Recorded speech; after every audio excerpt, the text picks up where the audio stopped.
సాధారణమైన మనిషిని, సాధారణంగా నేను తిరుగుతూ ఉంటాను. నేను ఒక్కనే వస్తాను ఎప్పుడు వచ్చినా. నాకు ముందు ఒక 10 మంది, వెనకలో 10 మంది ఉండరు. నేను ఒక్కనే వస్తాను, నేను ఒక్కనే డ్రైవ్ చేసుకుని వస్తాను. నాకు రాజమండ్రిలో ఇల్లు ఉంది, అక్కడ ఉంటాను, చుట్టుపక్కల అన్నీ తిరుగుతూ ఉంటాను. So I'm very free, more like you.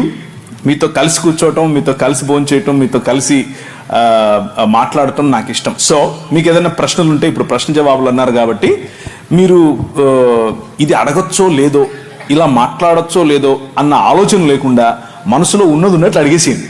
చాలా లోతుగా కొన్ని విషయాలను తీసుకుని మాట్లాడే ప్రయత్నం చేస్తాను. అక్కడ మీకు విశాలమైనటువంటి ఒక దృక్పథం, విశాలమైనటువంటి దేవుని రాజ్యానికి సంబంధించినటువంటి ఒక వైఖరి మీకు వచ్చే విధంగా ఆ సెషన్ ఉండబోతోంది. కాబట్టి చాలా క్రిస్ప్గా, అంటే తక్కువ సమయంలోనే ఈ ప్రశ్నకు సమాధానం చెప్తాను.